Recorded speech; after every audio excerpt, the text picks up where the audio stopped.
আসসালামু আলাইকুম, আমি ডায়েটিশিয়ান নন্দিতা। আজকে কথা বলবো মেনোপজের সময় মহিলাদের কী ধরনের খাবার খাওয়া উচিত।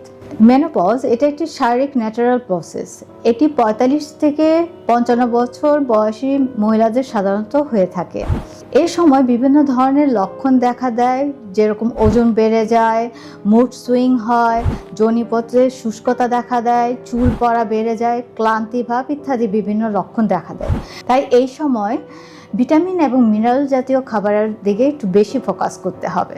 এই সময় ভিটামিন ডি জাতীয় খাবার, যেটা আমরা সূর্যের রশ্মি থেকে পেয়ে থাকি, কড লিভার অয়েল থেকে পেয়ে থাকি, ডিমের কুসুমে পেয়ে থাকি। ভিটামিন ই জাতীয় খাবার যেরকম কাঠবাদাম, চীনাবাদাম, পালং শাকে পেয়ে থাকি।